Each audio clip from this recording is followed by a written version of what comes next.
श्रोताओं को मेरा नमस्कार। अब तो सूर्य उत्तरायण हो गए हैं। मकर संक्रांति की सभी को शुभकामनाएं। आज एक अलग भजन लेकर आए हैं। भगवान की स्तुति है, सभी देवताओं ने मिलकर किया था भगवान की, वही आपको सुनाने जा रहे हैं। एक बार लाइक, कमेंट और शेयर ज़रूर करिएगा। अगर नए हैं तो सब्सक्राइब भी करिएगा। सुनिए। जय जय सुरनायक जन सुखदायक, प्रणत पाल भगवंता। गोद्विज हितकारी जय असुरारी, सिंधु सुता प्रियकंता। पालन सुर धरणी अद्भुत करणी, मरम न जाने कोई।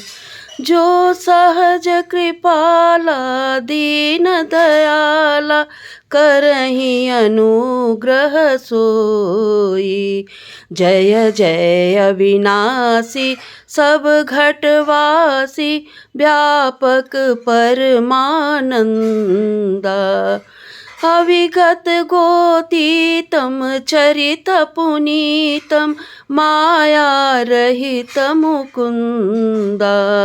निशिवासर ध्यावहि हरि गुण गावहि, जयति सच्चिदानंदा।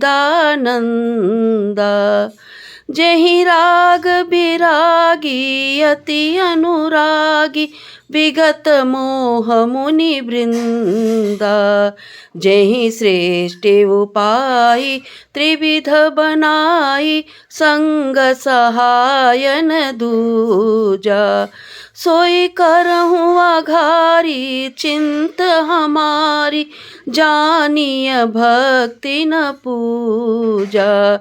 जो जन मन रंजन भव भय भंजन, गंजन विपति बरूता। मन बच क्रम बानी छाणी सयानी, शरण सकल सुरयूता। शारद श्रुति शेषा ऋषय शेषा, जा कह को नहीं जाना। जेहि दीन पियारे वेद पुकारे, द्रवो सो श्री भगवाना। भववारिधि मंदर सब विधि सुंदर, गुण मंदिर सुख पुंजा। मुनि सिद्धि सकल सुर परम भयातुर, नमति नाथ पद कंजा। जानि सभय सुरभूम बचन समेत सने, गगन गिरा गंभीर भई, हरण शोक संदेह। सियावर रामचंद्र की जय।